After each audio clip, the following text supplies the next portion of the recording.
All right, here we are, week 8, sentence number 5. Let's take a read. Let's go through our 6 analytical tasks. Task 1, dictate. Who loves to tell stories and who, whoops, that doesn't make sense. Who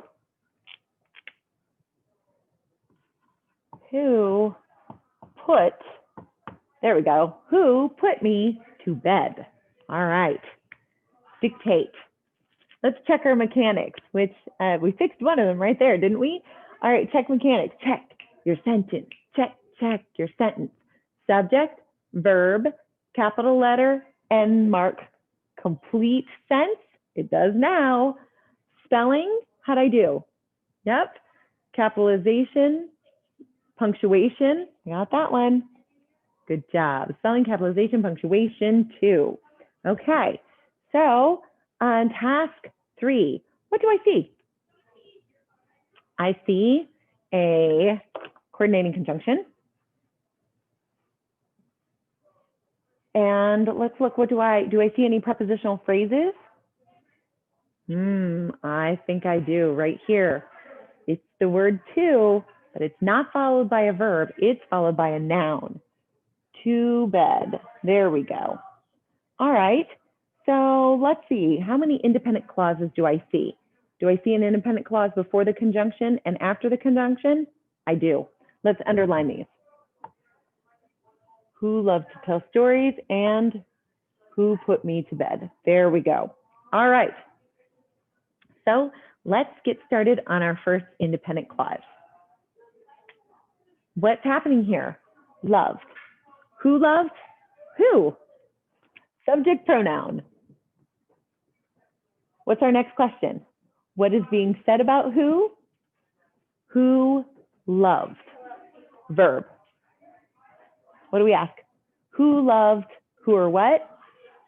Who loved to tell stories? All right, that whole thing is our direct object.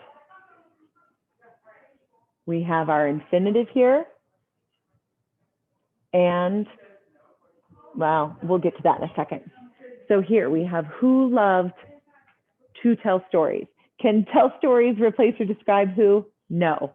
So then we have a verb transitive direct object. So this is our infinitive phrase, to tell stories, because stories is coming along with the infinitive to tell. Okay, so we have our conjunction and. What do we have next? Who put me to bed? What's our action here? Where's our verb? Put. Who put? Who. Subject pronoun. What is being said about who? Who put. Verb. Who put who or what? It's so funny to do these ones, isn't it? Who put who or what? Who put me? Can me replace or describe who? No. Verb transitive, direct object. We have our preposition here. Prepositional phrase. So we have to and to who or what? To bed. Object of the preposition. Okay. That was good. Who put me to bed? Yes, that works. All right. See, when you make up your own sentences, sometimes you go, things that make you go, but who put me? Yes, that's our, who put me where? To bed. So that is something we need to do, right? We need to decide, is this an adverbial or an adjectival prepositional phrase? It is an well, what do you think? Is it describing me? Who put me where? Who put me to bed? So that would be, you put me where? That is an adverb. It's describing where the pudding happened. Putting, yeah, putting, where the pudding happened, to bed. So this is adverbial. Yep, pretty sure. Sorry, I keep stepping out of the frame. I'm stepping back to make sure you can see it. Okay. So let's finish our task 3. So we have identified all the words. So we have to, what do we do in task 3? Question confirmation is identify and classify. We classify by what? Structure. What structure? How many clauses do we have? 2. They're both independent clauses joined by a fanboy, so it is a compound. Purpose. What is our purpose? It's a question. It's an interrogative. And what is our sentence pattern? We actually happen to have the same sentence pattern in both. We have an SVTDO and an SVTDO. Good job. All right, let's diagram this thing. Are you ready? You ready to diagram this? Well, I am, because even though there's all kinds of craziness going on here, and we will do something a little different with this one, I know we always start the same way. We always start with, where's my chart? We always start with our SVTDO. We start with our SVTDO right here. There we go. That's what it looks like. So let's draw that frame. There's my big line. Subject predicate divider. There's my line for my direct object. Except for I'm going to need more space than that. Let me move this over. Let me move over here. There we go. Subject predicate, direct object divider. And then we have another one, don't we? Subject predicate divider, direct object. All right. So my 2 frameworks, let's start filling it in. Capitalize that W. Who loved. Now, how do we diagram verbals? Do you remember? You got to look at chart Q. What do we do with these infinitives? Remember in our goes up on stilts and then like that. Yep. No. Hold on. Let me look at chart Q. I thought I knew this, but then it's looking a little different. Let's look at chart Q. So our infinitive, that's right. The other one was a gerund. Infinitives go like this. Okay. So there, it's up on stilts. No peace sign, we'll give it stilts.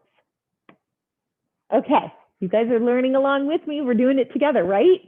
Okay, who loved, make sure we get our D in there. Who loved to tell, that's our verbal. And then we will, to tell what? To tell stories. So our verbal, our infinitive here, is acting as a noun, but it still holds on to some of its verbiness and can take a direct object. So to tell stories. Ooh, can you see that? Is that too small? Yeah, I think you can see it. Okay. So there we go.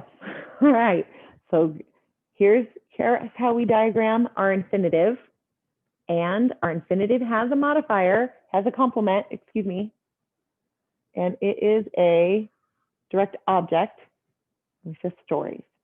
All right, let's go to this part. You know what this one is, don't we? And let's do our next one. Who put me, and then we have a prepositional phrase, and it's an adverbial. So it would go off of here. Who put me where? To bed. Okay. Who loved to tell stories, and who put me, I was put where? To bed. Okay. So that is how we do it.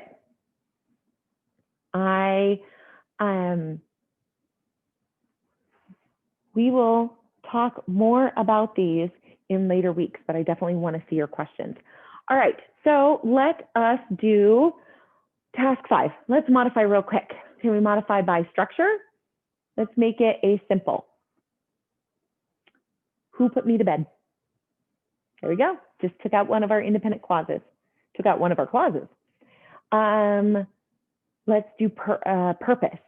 So here we have an interrogative. Can we make it declarative? Actually, exclamatory. Oh, we did that last week, or last sentence. Why don't we make it imperative? Love to tell stories and put me to bed. That actually sounds delightful right about now. So love to tell stories and put me to bed. Think back to last week when we were changing our sentences into infinitives or imperatives. Okay, structure, purpose, sentence pattern. Can we change this to be, we've covered 2 sentence patterns so far this year. Can we change this to be a simple SVI? Can we make this first one an SVI? Who loved and who put me to bed? Can we change this one to an SVI? Who loved to tell stories and who put? That doesn't quite work as well. Nope, we haven't done any other sentence patterns, so we'll leave it there. And can we do some modifiers? Can we add in an adverb, something to modify the word put? Who quickly put me to bed? Who tremendously loved to tell stories? What could we say about stories? How could we modify stories? Who loved to tell long stories? Who loved to tell exuberant stories? Who loved to tell scary stories? Who loved to tell fairy tale stories? Okay, structure, purpose, sentence pattern, and modifier. Okay, let's look at some task 6, specifically about our verbal. Where is my quid it quo? Here it is. Have your quid it quo here. So you're going to notice our verbal is down here. So what type is our verbal? Our verbal is an infinitive. That's where we write it down there. What else do we know about our verbal? To tell stories. Well, it is operating as a direct object, and it is modifying nothing because it is just our direct object.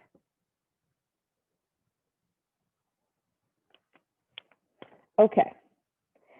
Let's look, sorry, you guys, let's look at, that's really all we do for verbals here. Because although it's acting as a noun, we really can't go through the noun questions because it's a verbal phrase. It's an infinitive phrase. So I'm pretty sure that's correct.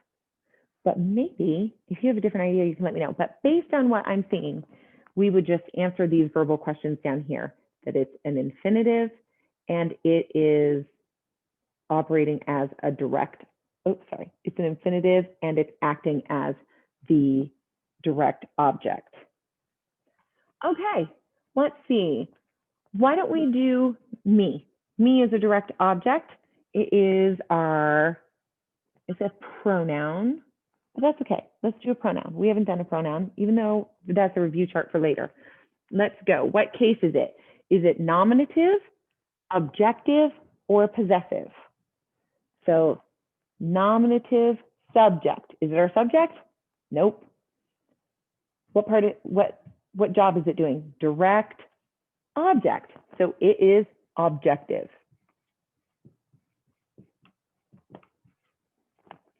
Is it common? Oh, wait, wrong one. Sorry. What case is it?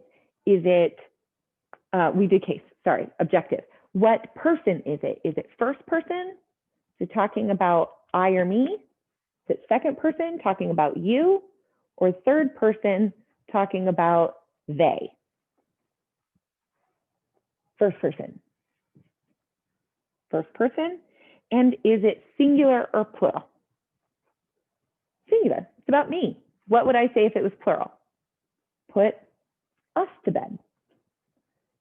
So it's singular.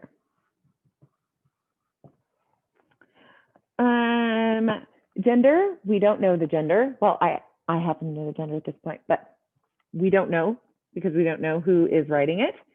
And so there we go. Okay. Yep, there we go. There's our quit it quote. Tell me everything you know. Good job. Okay, keep working on sentences.